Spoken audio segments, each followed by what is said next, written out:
Hello, the doctor is in. The doctor is in. Hey, Ricky, happy Woosah Wednesday. Happy Wuthah Hump Day. Wednesday, Holiday Wednesday, day before Christmas Eve Wednesday. I'm so excited to be with you. I'm. It's like it's saying it came so fast this year, right? Yes, In a lot of ways, this year has gone by really fast and really quickly. slow, right? With all the stuff that we've been dealing with, but gosh, I don't know how it got to be Christmas so fast. But Right. but and it's not going to be the Christmas we've already always known. It's going to be a crazy Christmas time, but we just have to like be thankful for our blessings and be thankful that we're all here and we can talk about it and be with each other. Yes. So Mo, I really wanted to do this show today because 2 years in a row I had chemo on this day, December 23rd, the day before Christmas Eve. Wow. So the first year, it was actually my second chemo. I'd had the first one, 3 weeks before, and it was my second chemo. So I was still like foggy and not trying to figure it all out, right? But then the second year I had it on December 23rd, my doctor had just told me, okay, Ricky, you are metastatic. You have 2 years to live. Get your affairs in order. So we really thought I was going to die because that's what she had told me. And a lot of it was the fact that she had only had 2 cases of triple negative breast cancer in her career. She was 38, she was young. Yep. And both of the women died after 9 months. They recurred very quickly and died. But also she just didn't know a lot about, back then 9 years ago, it just wasn't very common or talked about. But anyway, so my family, my girls were, I have 2 daughters, were, kind of freaking out a little bit. Well, we all were, but I was not feeling well. And that chemo was doing me in. And so we spent the holiday basically trying to figure out what traditions they wanted to assume and keep in the family after I died. And so Amanda, neither one of them could really cook. And I've always been a cook. I've been the cook of the family, I'm the holiday cook, whatever. So Amanda decided that food was the most important thing. So we spent the holiday making all of their favorite foods and making a cookbook because I never used recipes. I never wrote anything down. So literally I would throw the flour in the bowl and she would dump it out and measure it and write it down. And we still have that cookbook. I couldn't find it to show that because she has it at her house. She won't give it back to me. But we spent the whole time.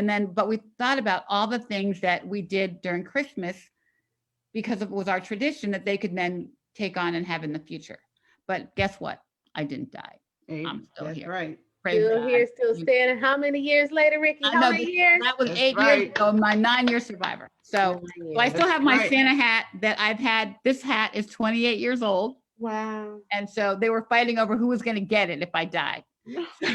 And they decided they were going to like trade years. Everybody gets a different year. But anyway, I'm still here. So, but I wanted to talk about what that felt like and what that feels like now. So we have some lovely, lovely breasties here to talk about it. And then I have I have Denny Knox and Hi, Abby Jenny. Again. and then but then I had to have my old faithful lovely breasty Valerie, my Valerie, and Hello, everyone. because I thought that she could help give some love and encouragement to our breasties because that's what she does. So I thought, so I know you have some stats to talk about Christmas and I love this. breasties and stuff. So why don't you We go? got to talk about it, because I don't think any of us thought that we'd be exactly here this time last year. Right. This Right. time last year, Ricky, I was actually in the hospital as a Were you patient. really? That's when you had 2 your days Really? before surgery. Christmas, I was in the hospital That's right. and That's I right, had gotten Mom. diagnosed with a 6 centimeter mass on my ovaries. And for those of you who know, my mother Wow. died of ovarian cancer. Oh, wow. And so here I am, 2 days before Christmas. I had surgery, it was a Sunday. So I had surgery that Friday and I had surgery planned right after Christmas. I think the day after, I said, well, I got to get back. I got surgery. I have patients. I got things to do. And my gynecologist was a Black woman. And she came in and she said, listen, sister, she said, I understand. And she said, I know that the most important thing to you right now are your patients, but you're not going to be any good to your patients if you're not good to yourself at this time. Exactly. And she was really right. And it was a scary time and everything ended up okay. I had surgery in February, COVID hit in March, and the year just went on a tailspin. But we got to talk about what's happening to people around this time, especially those who are dealing with a cancer diagnosis, those who are feeling a lump and not sure what to do about it, those who are through their cancer treatment, but still trying to figure out what life is supposed to look like and how we're supposed to get Right. through the holidays without stress and anxiety and worry and triggers and all the stuff that makes us nervous. Because when you think about it, the studies show that about 25%, 15 to 25% of breast cancer patients specifically are going to have anxiety, depression. I think that number is probably a lot higher if you look at the patient reported scores, and depends on the time that you ask them too. But I would dare say that up to 50% of patients with breast cancer, our breasties are having depression and anxiety. So that's like, if you think about 276,000 new breast cancer diagnoses a year, that means that I did the math, fingers and toes here. That means that 69,000, 70,000 people across the country right now are dealing with depression, with anxiety, with worry, with concern. They're not able Wow. to enjoy their holidays, and Wow. and so Wow. I think it's so important for us to talk about, one, to validate it, right? And to tell our Right. stories, Correct. because our stories have power. Our narratives have power, and people are watching who are going through exactly what you're going through or been where you've been, and they need to hear them. But two, to talk about some tips and some ways that we can maybe combat some of this, some of what we're going through, and start to see ourselves on the other side of this, and see 2021 as a hopefully better year than this year, and in a different place than we are right now, and start to see some lessons in the blessings in the lessons, right? Yes. Blessings in the lessons. So Yeah. let's talk about it. Let's hear some stories. Yeah. Are we going to start with Denny? We're going to start with Denny. She's our newbie, our newest newbie. So Okay. blessings to you, Denny. So tell us your story. Oh, you're on mute. Are you on mute? Can you hear me now? Yes. Yeah. Good evening. Merry Christmas, ladies. Thank you for having me on the show. I was getting ready for the start of the school year, and I had been having some bouts of just dizzy spells throughout the summer, and just for about 3 days towards the end of the summer, just didn't feel well, and was lying flat on my back. Every time I lifted my head up, it would not want to get up. And so I just started saying, okay, God, what can I do laying right here? Because obviously you're telling me something. And I just thought to myself, I haven't done my self-exam. And I started doing my self-exam and realized that something felt a little different. So I reached out to my OBGYN, Dr. Shauna McIntosh in Delaware, and who happens to be a very good friend of mine. And I sent her a text and said, something feels a little different. And she has been very attentive to me because I do have a history of breast cancer in my family. My grandmother and my great-grandmother both passed away from breast cancer. And so she had me on alert, and I was getting exams every 6 months, but because of COVID, hadn't gotten my 6-month interim, but I wasn't due for my annual either. And so she sent me right away. And after the radiologist took my test, he came out and he said, Denny, I need to send you for a biopsy because something's different this time that we're seeing. And lo and behold, it was a cancer, as the biopsy showed. And I decided that I wasn't sticking with the first exam, the first diagnosis, that I was going to get a second opinion, and went in to get a second opinion, and also learned that there were 3 other satellite areas across both breasts, and not just in one. And when they looked at everything, they decided that it probably was best for me to do the bilateral mastectomy, and also to have the fallopian tube and ovary removal as well, because of the grading of my the cancer that I was diagnosed was grade 3. So Did you get genetic testing? Did you have genetic testing? Yeah, I was wondering.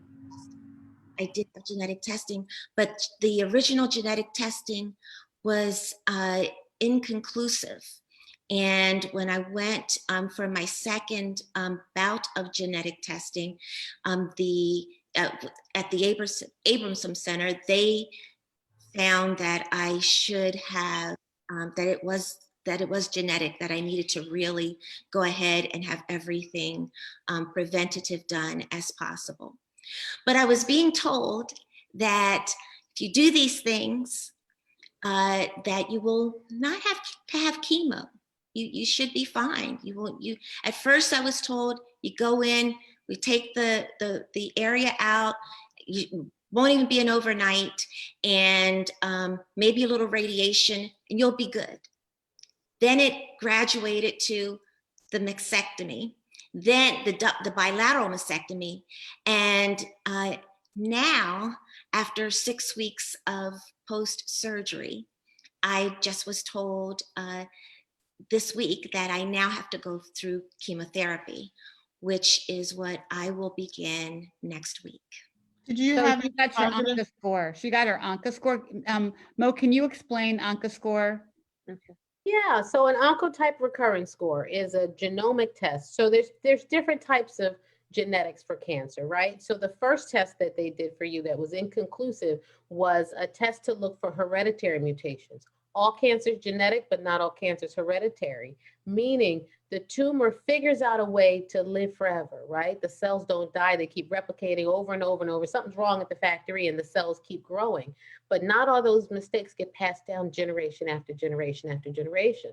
So when young people get it, when Black people get really aggressive triple negative breast cancer, when we hear certain family histories, we want to check to see, one, did you inherit a change from mom or dad that causes to happen to you? And that makes your risk of it happening again even higher.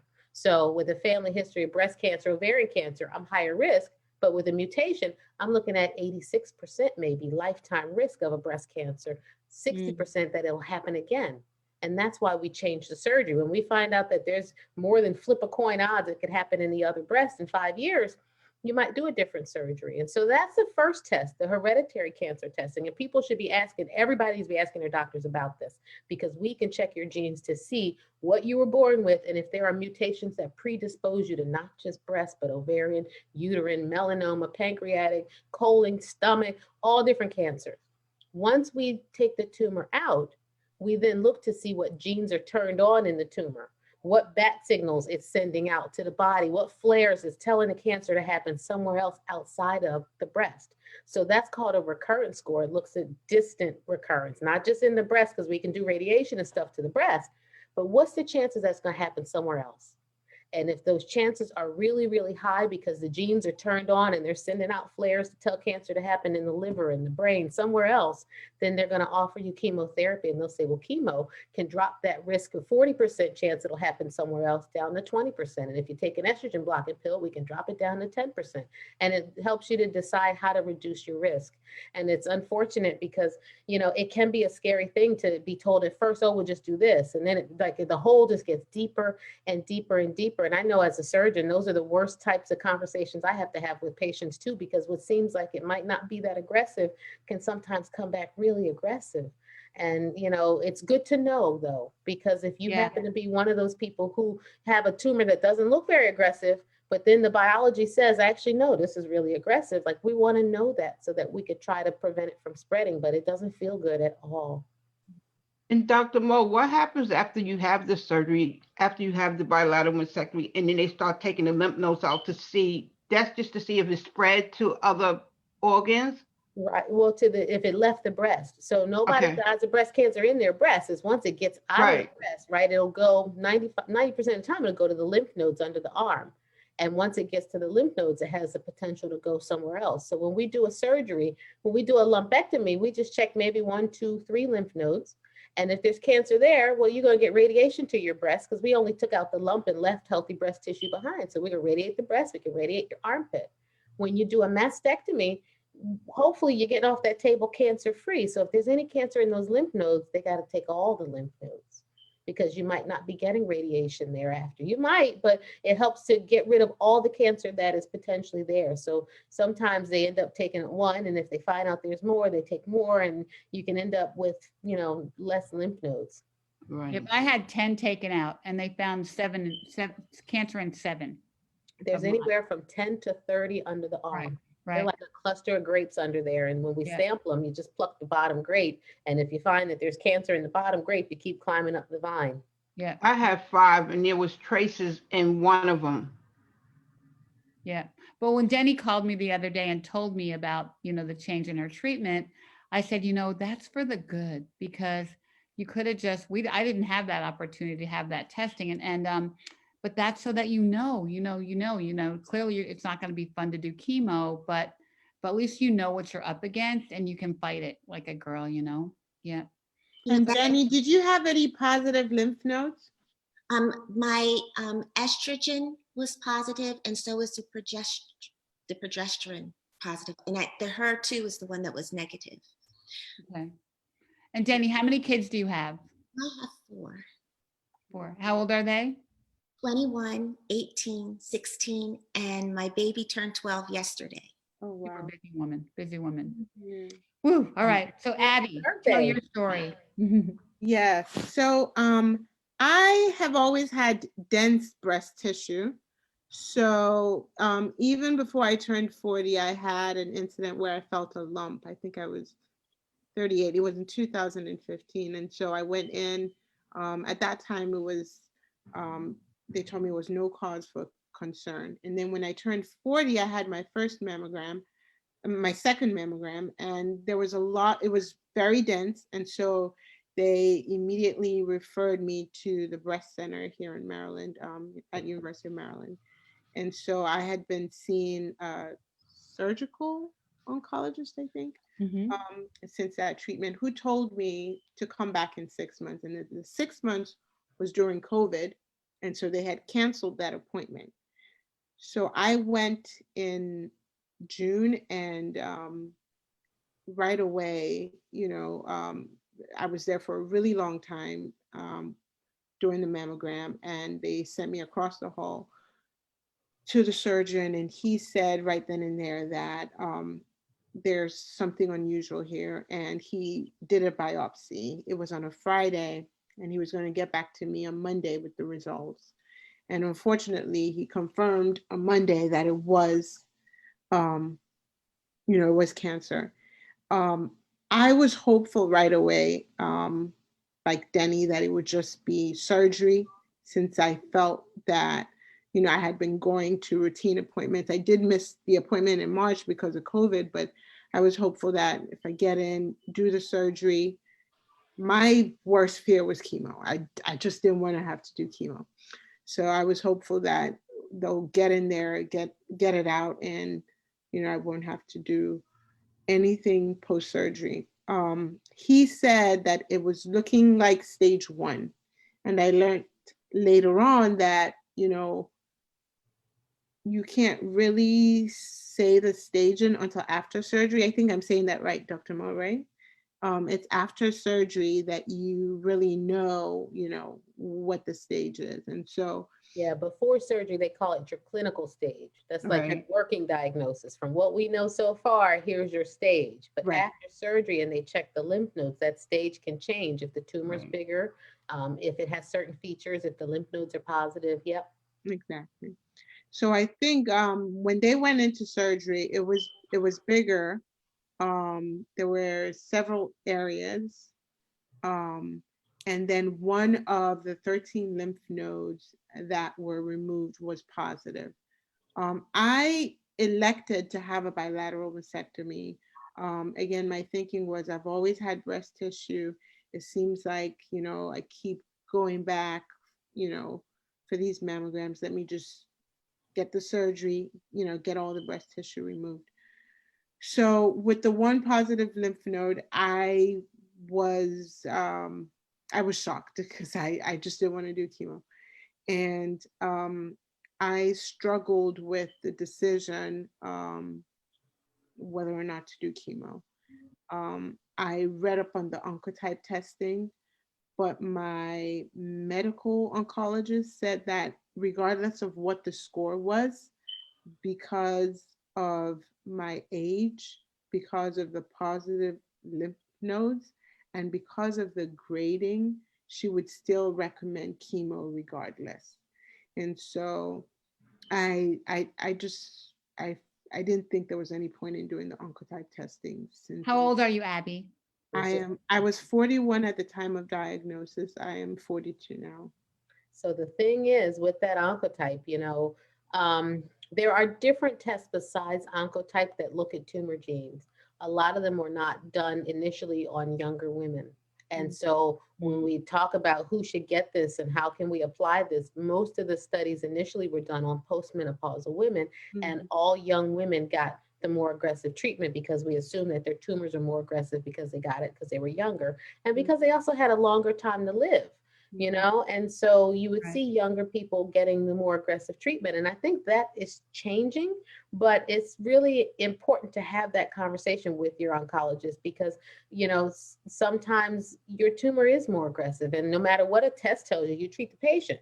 Like we want to treat you for what you have and for what you could get. And it isn't always, it's not a definitive, it's a tool. And that's something I hope patients and people watching will understand is that all the tests that we run are tools to help us to make informed decisions. They don't decide for you. You get to talk to your doctor and you get to make that decision. You have autonomy. You're the boss of us. Right. And so, you being in the driver's seat with that information is really, really important, to say, it doesn't matter what that number says. This is what's right for me based on, what we're seeing. And that's an important thing to have that control. Yeah. Yeah. Not that anybody wants chemo. I get it. I Right. know. I But know. being young, and being relatively healthy beforehand gives you a good chance to let your body recover and rebound. Our bodies have intrinsic healing mechanisms. We can heal ourselves once we remove the blocks to healing. Yeah. And sometimes we need a little bit of chemo to remove the rest of the block. Yeah. And then you heal yourself. And here you are, 42 and rocking and rolling, looking great. Right. Yeah, she's on the downside of her chemo. How many do you have Yeah. left, Abby? I have 3 more. So today Three was more. 9, Yeah. and then 3 more after this. She had chemo today, did. this morning, and she Wow. agreed to come on tonight. Come. So, I did. so you go, girl, fighting like a girl. I did. Exactly. Yeah. So So I've Val, gone. my Val. Are you good, Abby? That's Yeah, I was just gonna Have say. you So done? I've gone from, not wanting chemo to saying at this point, I'm going to do everything I can. So after chemo, I have radiation, 5 weeks of radiation.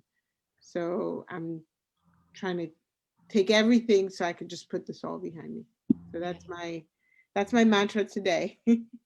a good mantra. That's a good Yes. mantra to have.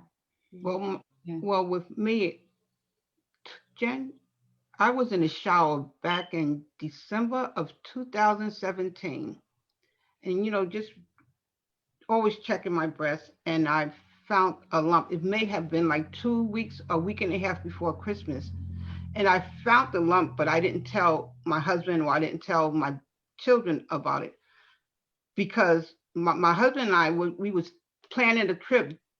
January the 15th, we was going to Paris. I knew that lump was there, but I didn't want to delay my trip. So I went on my trip and I spoke to my husband while we was on the trip, and I told him that there was a lump in my breast. And even at that time, I kind of knew it was cancer. I You just, went for a month. You went for a month without telling me. no, it was like not a month. I went maybe, like I said, it was 2 weeks before Christmas because my daughter gave us a gift to Paris. So I was like, well, next week we're going to Paris right after Christmas. So I'm just going to wait and come back. I just needed to clear my mind about feeling this bump. I didn't want to. And as soon as I got back from Paris, I called my doctor and she said, well, you need to get in today. And she made the appointment. That same day I called her, she told me to come into the office. I came into the office. She called me about a day later saying, you need to come in because we found something. We went into the office, we spoke, we talked. She wanted to run some exam tests on me, and I'm like, okay.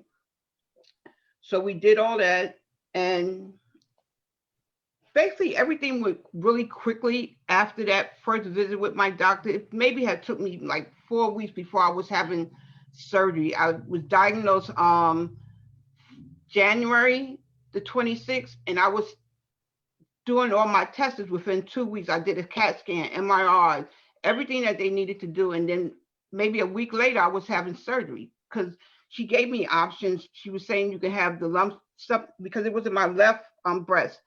So I decided to have bilateral mastectomy because of my age and everything else. I was like, well, I'm just going to have the bilateral because I didn't want a chance of it moving to the other breast later. So after we did all the genetic testing and all that stuff, I went into had surgery. Like I said, there was one lymph node that had traces of cancer in it. So I had to also get chemo. And later on, I didn't need the radiation they told me, but I decided, as Abby was saying, whatever I needed to do to get rid of this cancer, I was going to do it. I didn't want to say, no, I'm not going to do this. I'm not going to do this. And you have to understand, I was a vegan for like 7 years. So I was saying, well, maybe there's some natural way that I can get rid of this cancer. But I said, no, the only way I'm going to have to take chemo. And I also was against the chemo, but I was like, if chemo is going to save my life, I'm going to do whatever I need to do to get rid of the cancer. And I was diagnosed as stage 2B. Let's talk a little bit about the so things move really quickly for you, Valerie. You had a great relationship with your doctor. I did. Did you get a second opinion? Denny, did you get a second opinion? And how do I say my other friend's name? Sabitu? I go by Abby. Abby. Abby. I knew that. Abby, did you talk to other doctors again? And did you feel informed and ready to move forward? Because I think that's an important point that we bring up. I know we talk about this a lot, Ricky, but I don't think people really get it. Like, you have the right to talk to the doctor. Right. Really important for you. Yeah. Not to take all day and all week and all year, but to figure out, where you're comfortable and what the truth is and what you understand. And somebody's got to say it till you get it, No, Dr. Mo, I had a great relationship with my doctor. So I did not want to go for a second opinion because my doctor, she was answer all my questions. She sat with my husband and my daughter, who was in every appointment. My husband and my daughter would go with me. So if they needed something to be explained to, she would explain them because, when you diagnosed with cancer, you space out. You really don't want to hear what the doctor is saying anyway. But my daughter, whatever questions that my husband asked, she was right on time. She gave me all the information, and what made me comfortable with her, she gave me choices. She didn't tell me you have to do this, you have to do this. She said, let me tell you, this is some of you have this option, you have that option, you have this option, but you have to decide what option you want to do. And I never wanted the second opinion. And that's okay too. Absolutely. I actually got 3 opinions because I really didn't want to believe it, but I got actually I came to see you for a second, and you dittoed what Dr. Quarterman had originally told me. But Shauna, Dr. McIntosh, who was my OBGYN, had me to know that she wanted me to go, and she wanted me to learn and hear from other physicians, clinicians, about what I had. And because she wanted me to fully understand it, and she wanted me to make an informed decision for myself about myself. And also looking at the proximity, because when I was going to have surgery, where was the best places for me to be, and in order to have the actual surgery and everything else that I needed to have done around the breast cancer surgeries, but also for recovery. How was I going to be supported after recovery? And so, yes, I did go, and I did have an opinion outside of my first diagnosis. And you think that was valuable for you? I think it was very valuable. I think it was very valuable because you know, I consider myself an intellect. And while I'm very spiritual, you know, some kind of way, I got to get my head around it, you know, and I got to understand. And then once I feel equipped, then I can fight. And that's what happened with me. After I heard from, and all ladies that I had tremendous respect for, and I heard from them, I felt, okay, I'm That's ready. good. Let's do this. I was afraid to delay the process. I Mm. because I already delayed the process by 2 or 3 weeks. So I didn't want to delay the process anymore. And with me being comfortable and my doctors is informing and giving me all the information that I needed, I that's why I just chose not to have the second opinion. And that's okay. You chose though. You That's chose the it. most important thing you said was I chose. Right. You know, I chose my doctor. I didn't just take somebody's word for it or do what the first doctor said. I made a choice. How about you, Abby? So I did not get a second opinion from my surgical oncologist because he was someone that I had seen 6 months prior. And again, I was comfortable with the information that he gave me. I didn't, it's funny, I wasn't surprised at the diagnosis. Of course, I was saddened by it, but I wasn't surprised. And I think it's because I had had that prior mammogram. I don't have a history of breast cancer in my family, but because I had had a prior mammogram prior to being 40, I just wasn't surprised. And every time I went for a mammogram, it was really long, really intense because of the dense breast tissue. So I wasn't shocked. Now for the medical oncologist, because I was so adamant about chemo, I did get a second opinion, and it was spot on. It was the same thing. It was, the lymph nodes, you're young, we're always going to recommend an aggressive course of treatment if you're relatively healthy. Otherwise, um, even down to the same drugs, it was AC, 4 cycles of AC, and 12 cycles of Taxol. Did anybody offer any of you an opportunity to participate in any clinical trials? No. No, no. And it may not be right for your stage. There might not be a trial right now for it, but I'm just curious to know. Yeah. And the other thing I guess is, do you think COVID made a I difference was going to ask that. in how your journeys are going right now? Do you think it adds an extra level of stress for you? And if I so, was maybe thinking how about so? that. I can start. Um, it's actually twofold. I like the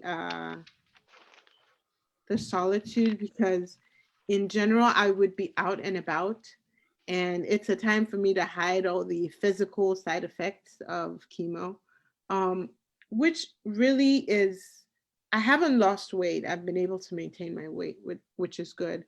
um, but the hair, the eyebrows, which, I mean, it's up and down. Some days I'm great with it, and some days it's just like, I'm not great with it. So I think COVID in that respect has minimized me going out and people having to see the physical transformation. Um, in other respects, the normal distractions that I would be able to use to, cope with really this transformation of my life is not there. Maybe it would be, going to the mall to shop, or, maybe it would be having dinner with a girlfriend, or, going to watch a movie. All those things are not there. So it's, I don't know. I don't know if it's good or bad. Are you working, Abby? I am, but I'm able to do my work without going into the office. So Can I ask you a question? Why are you afraid to show your physical appearance? mm, What stops you from going out? I know with the COVID, we yeah, have the COVID, but I'm trying to understand what stopped you but from. okay. I think I have trouble appearing weak. I Hmm. I'm gonna get emotional. That's okay, Abby. Go Okay, ahead. babe. It's okay. Go ahead. We're here for you. I like to be strong, I know. and Abby, I just want to come and hug you right now. No, I No. know it. Oh my I goodness. just want to come and hug I you. know, I know, I know, I know. Yeah. So that's the biggest thing for me is the weakness. And on tax law, I should say, I'm definitely a lot more stronger. I think AC was very difficult to get through. On tax law, most of the time I feel fine. But I think the main thing is just I don't want people to pity me. I don't want them to see me Hmm. and feel sorry for me. So I think that's really it. So How old I are think your kids, Abby? How old are your kids? my oldest is 15. My my he's 14, about to be 15, and then my middle one is gonna be 13 on Monday, and then my youngest is 8. So I just have a superwoman complex. Um, Abby, I You're think not we all alone. have that. You're not alone because I kind of felt the same way. I was so used to doing everything, being everything to everybody. And I had to learn that being weak it's not a sign of not it's not showing your strength, but you should be able to show your strength through those things. I'm saying when I went ball, you have to take charge of your life. yeah, You have to say, you know what? I went down, my hair went in the shower, my hair started came out. I went and called my husband downstairs, and I said, you know what? Before I had dreads down to my back.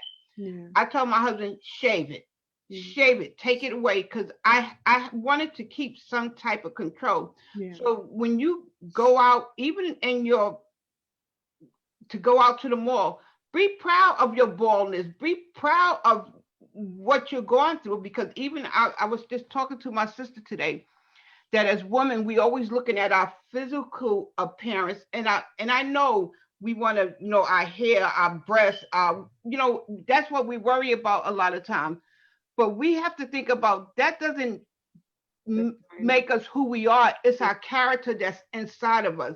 So Yeah, if I had to go outside, and Ricky would tell you, my sister and them told her before I even went to the triple negative breast cancer, they had a conference.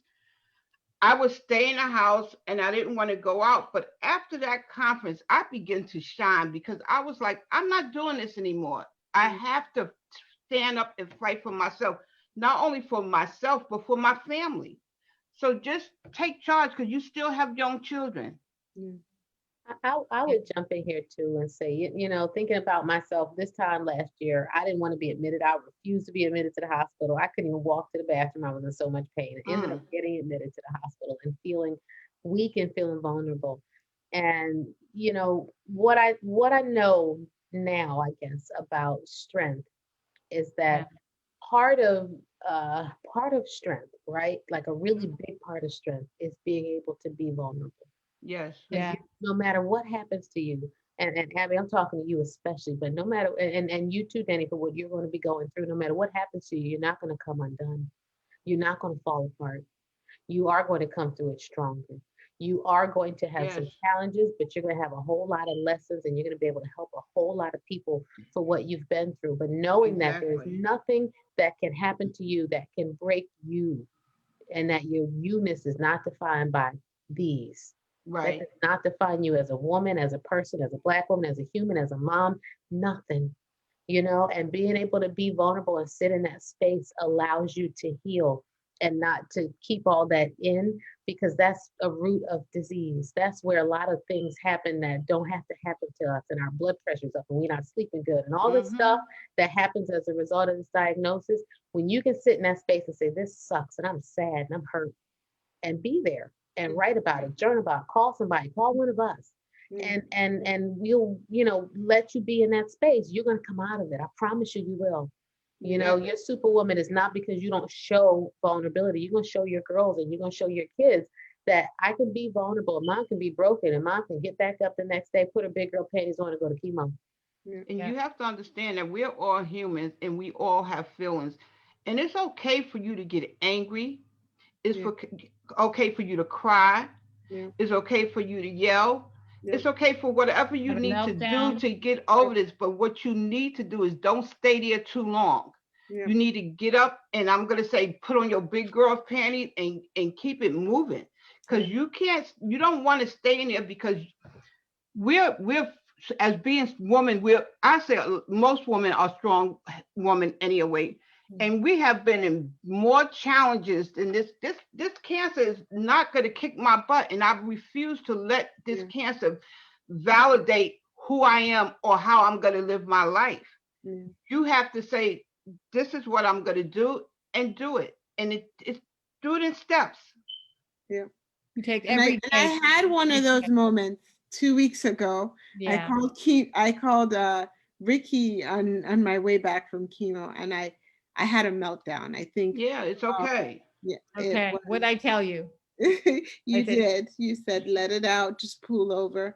It was Stop the car, first of all. Stop Yes. driving. Pull Yeah, over. you said pull over.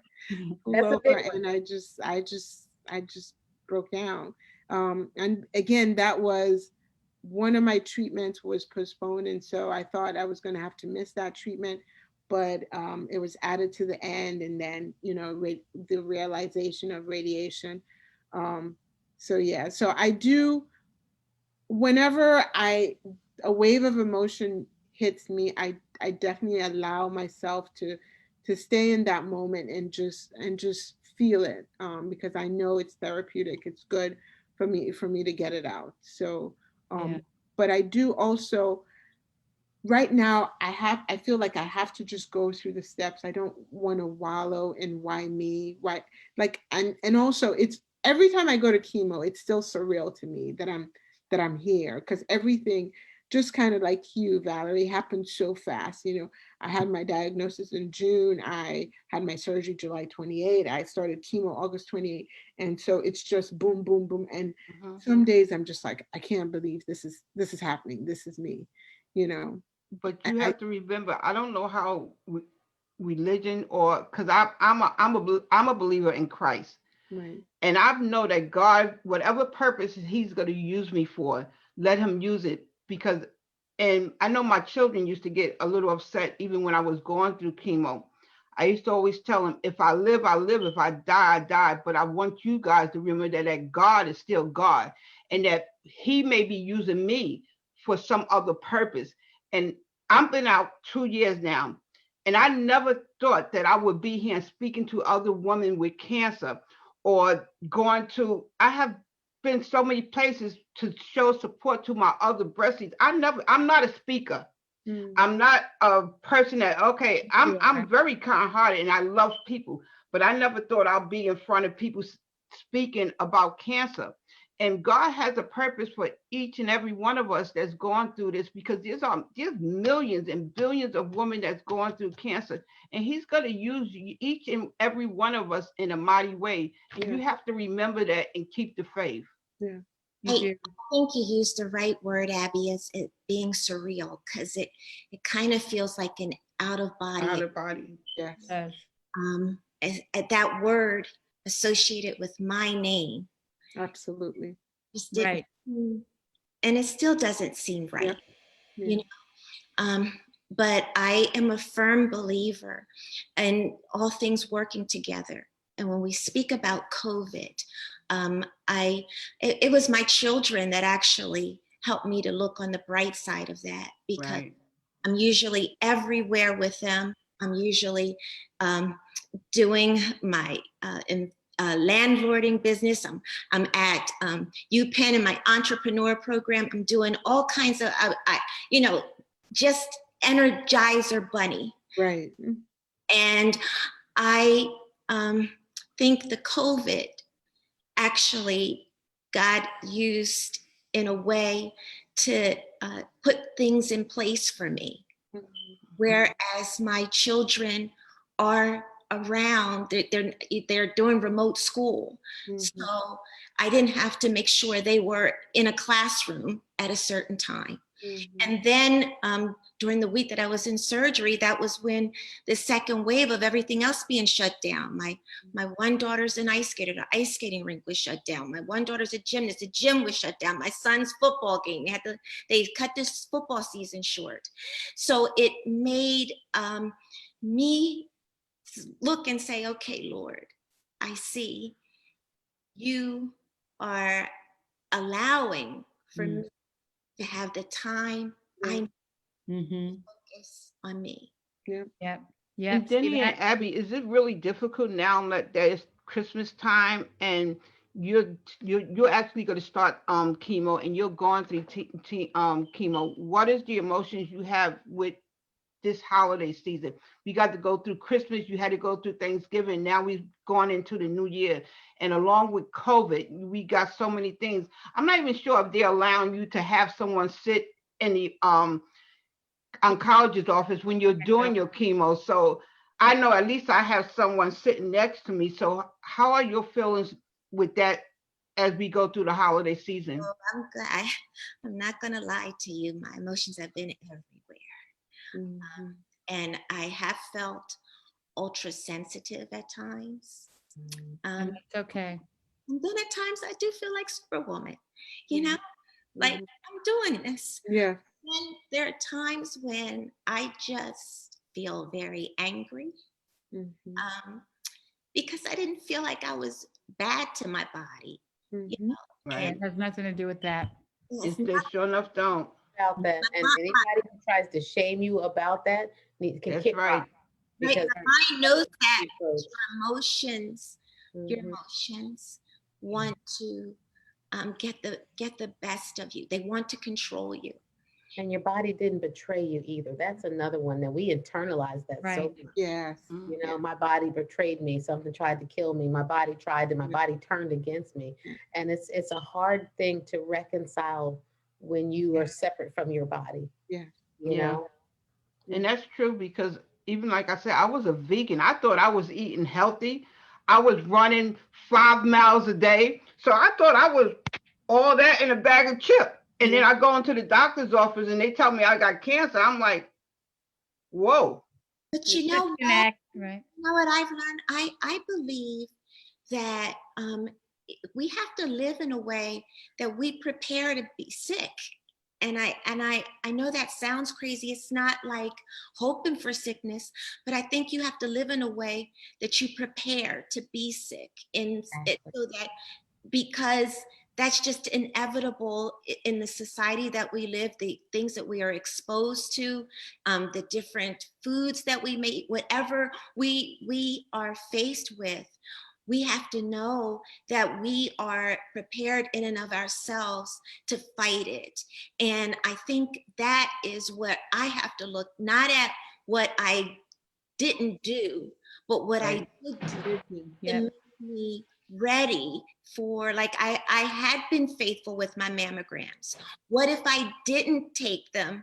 What if I wasn't in tune with my OBGYN? What if I didn't know to do a self-exam? Then where would I be? And that's all God, Denny. That is all God. That is all God that helped you prepare. And I love what you said about that. But I also think that you also have to be spiritually ready.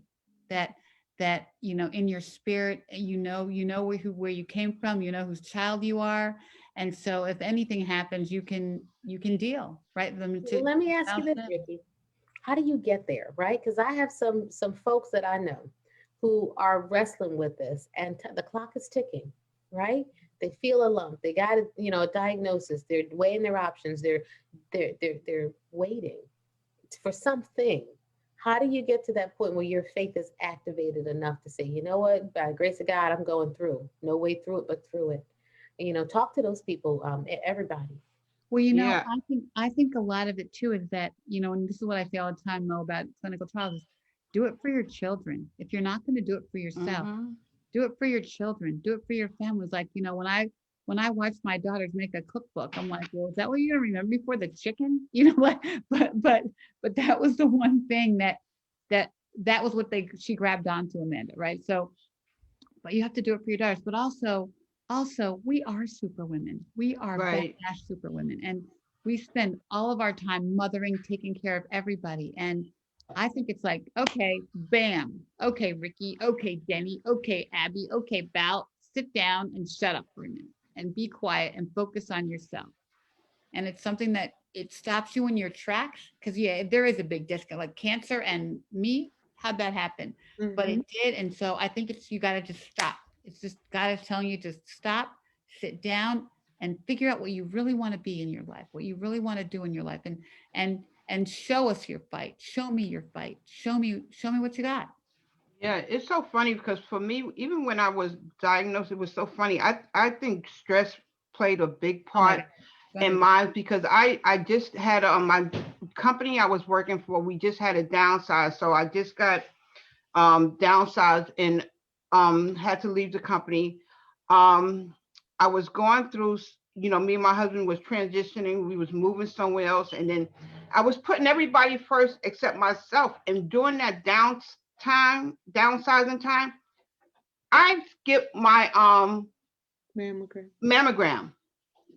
And while I was home wallowing and what I'm going to do next, what job I'm going to do next, or what I'm going to do next, I was looking for jobs, putting in application, and then my daughter came to me and she had a job opportunity and she asked me to keep her grandson, which I did.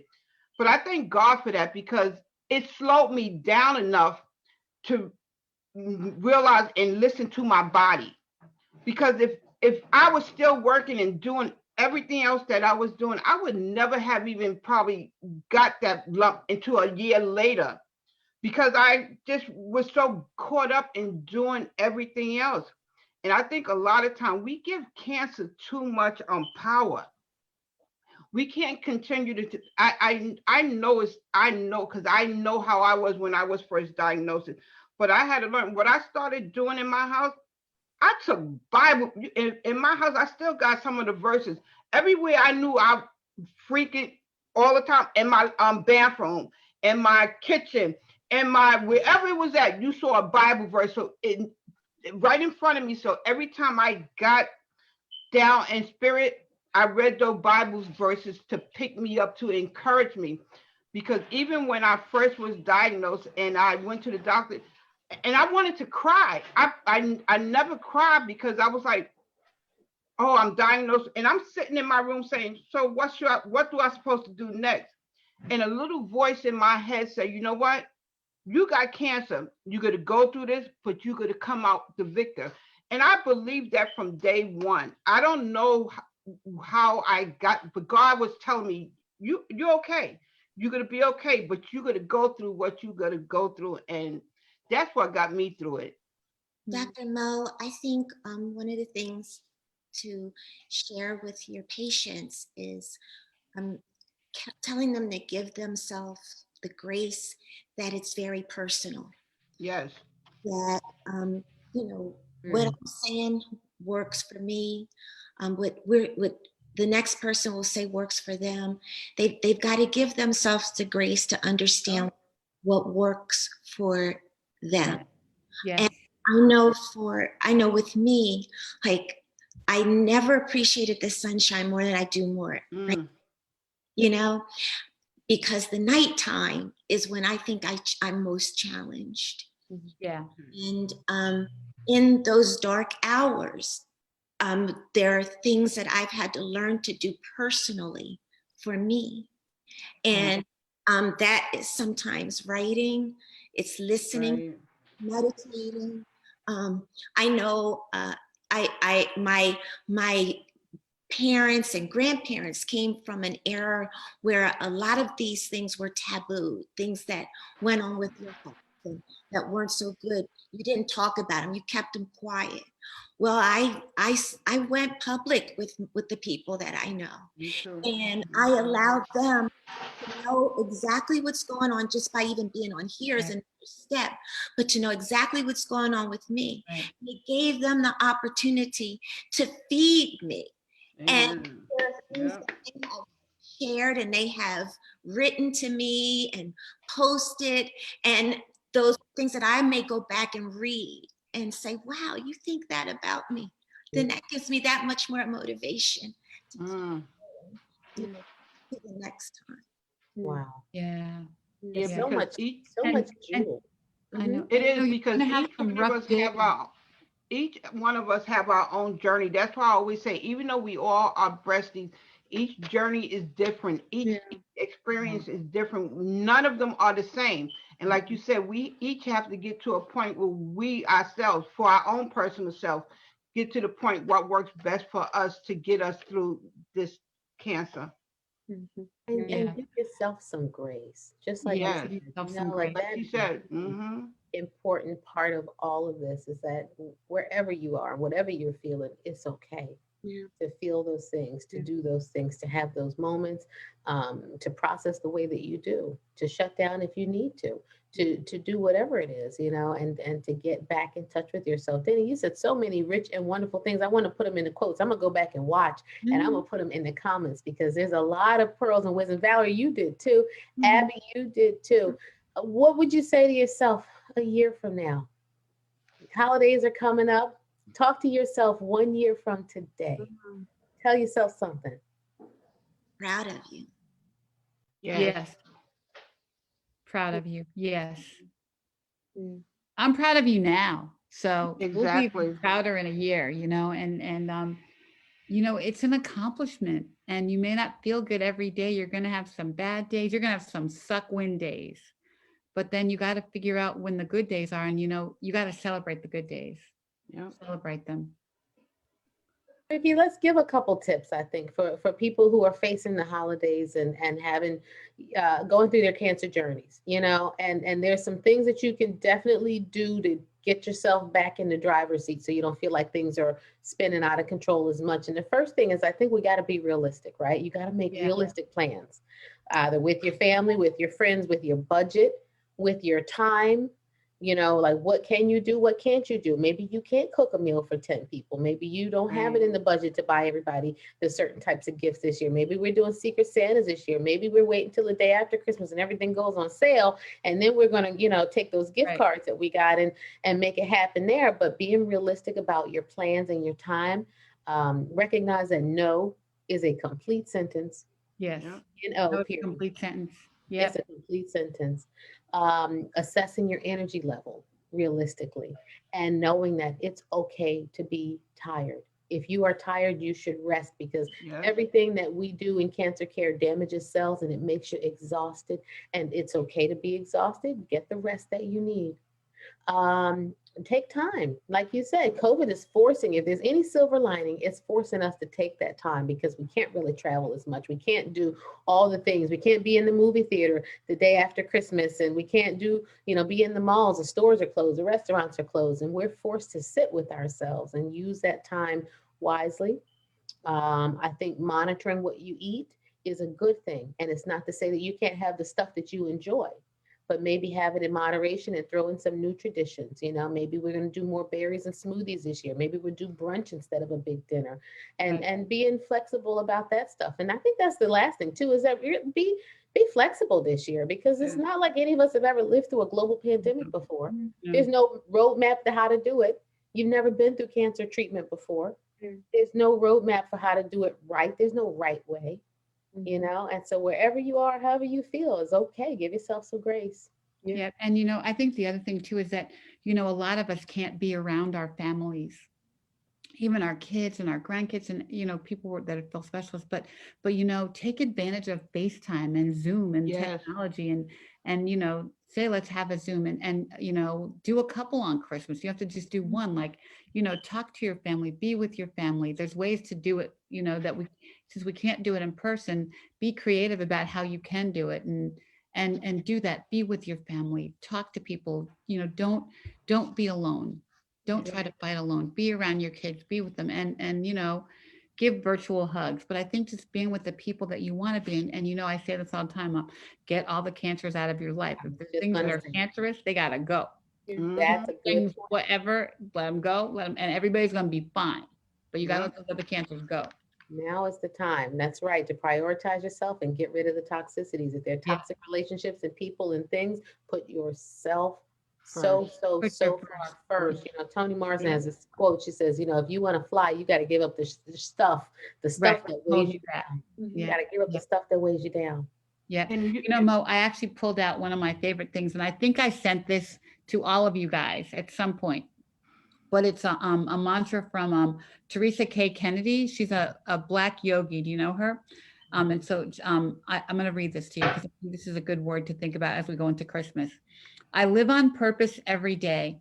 I look to my creator to show me the way. I choose thoughts that nurture my mind. I eliminate views that are negative and unkind. I honor my body as the temple of my soul. I choose foods that are nourishing and whole. I serve myself and others with love, showing gratitude to my source above. My favorite line coming. I seek order, simplicity, and peace, creating space for my blessings to increase. Let's I'm going put to read that. that one again. I seek order, simplicity, and and peace, peace. creating space for my blessings to increase. Mm. I choose wisely in all I do, prioritizing my energy to live authentically and true. I pursue every task with conviction. I view unconscious inaction as an affliction. I am fully present, living as if this is the last day for me to enjoy my gift. I take time to pause and play, giving balance and joy, no delay. I live these power filled principles every day. I do my best to get out of the way. I love that. Mm. Me too. Can you put that in the? That's We I'll you. put, You need to yeah, give. I'll Yeah, put, I that's can put a picture in a picture of it in the Yeah. chat, but that's a, you know, a that's mantra, you know, and I think when we think about the holidays, you know, it's okay to put yourself first. Everybody's going to be fine.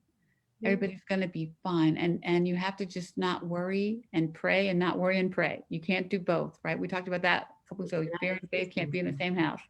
Yeah. And I think you do have to relinquish your faith. You have to just give it to God. yeah. You have to give it And to know that God God. has got you, and you're going to get through this. And it's not going to be fun. It's going to suck. It's So going to suck a lot. And you And know COVID what? taught us And you that, get you know. another. And you get another day to wake up. So each day that you wake up, because some people don't wake up the night before, they just go on to God. But at least each day you get another day to do it again, to keep fighting. Yeah. Yeah. Yeah. Wow. Fight like a girl. Yeah. Well, COVID has taught us nothing. Is put your own mask on first. Right? Yeah. Above the nose, below the Exactly. chin, by the way. Right. Hand Right. wash. Gotta cover the nose. You see these people in the mall with like the sort of like the mall. What are you doing? Yeah. Oh gosh. I know God that's help us. perfect. I know. How can people reach you if they want to encourage you, if they want to connect with hug. you, if they maybe your story resonated with them and they would like some advice? Is there any profile that you would like to share on social media for maybe somebody who's watching to get some encouragement or to reach out and bless you maybe? I'll go first. I don't have much of a social media presence, but I'm always happy to connect with anyone. I don't consider myself a guru like Ricky or Valerie yet, but You'll get there because we're gonna put you to work, girl. but just sharing helpful tips and I think it's helpful for me to as well. And I do, like Ricky said, I definitely want to share my story when this is over. I would like to encourage everyone to keep on top of their, Yes. mammogram Yes. and things like that because it's really important. And um, you know, I think sometimes you just don't believe it can happen to you, and it has. And this just shows us that no one is immune to this, and we all need to take, preventative health very, very seriously. So I definitely want to raise awareness for that. So can people email you, Abby? Can we Yes, email? yes, And we'll I can we'll give- put them in the chat too. Yeah, but great, yep, great. and you can call, email me and I can connect you to Abby Yeah. too. Okay. Jenny, because we're gonna send you lots of love, girl, as you start this chemo journey. I'm going to receive all of it too. My email is, do you want it now or you want to put it in the chat? You can say it, yeah. And then we'll put it in. DENIKA1 @gmail.com. And I said 1, D as in delightful, E, N as in nice, I, K as in kind, A, the number 1 again, @gmail.com. Love that. Love that. And you're on Facebook at Danica. One to Right? the one, right? Yeah. Okay, got it. And Val. I'm on Facebook, Valerie Blackwell. You can always get me through on Messenger or Facebook. I'm right there, Valerie Blackwell. Yeah. Beautiful. I'm Dr. Monique Gary on all social media outlets, and you can find me on the Facebook, the YouTube, the LinkedIn, the Instagram. I'm not on the TikTok yet, but I have a feeling I'm gonna be on there soon. But if you need me for a consult, for encouragement, for connection to other physicians in the area, you know, I know people feel like it's hard to find Black doctors, and we do have a network of us, We do. and we are happy to see you and to Yes. care for you and to give you our consults, our opinions, our time, our talents, and we want to see our community win. So if you find that you are in need, please reach out. If you need a mammogram, please, now is the time to do Yes. your self-breast exam, to get your preventive care, get your mammogram, even in the middle of COVID, because cancer doesn't quarantine. It is not quarantining, and we need to get on top of it. So please, sir, please, ma'am, please, person, please, human, hashtag check your breast, check your chest, get your mammograms. Get your mammograms, and you know how to reach me at Touch BBCA, at Ricky Dove, and we're here. And if you need anything, I can get to all these people. And Dr. Mo can, I text her in the middle of the night. We need something, right? So we are always on it. We're trying to help everybody. So have a Merry Christmas. Merry Christmas, everyone. And next week we're gonna have we're gonna be on air next week, and we're gonna just do a pajama dance party, and talk Okay. about the year to come. Dance So party. come back if you want to. We hope that this has been relatable, reliable, and real. That is what we set out to do every single Wednesday, and it's the whole reason why we do this show. And Yeah. we just thank you for joining us from wherever you are across the world. We got folks in Senegal watching, and China, and everywhere. And so the doctor is in. The Thank doctor's you for in. joining Thank us. you. Happy holidays. Breasty Breasty love. love. Holidays, everyone. There's a breasty love. Love you guys. Love you guys. No, Yeah, good night. love you. Bye.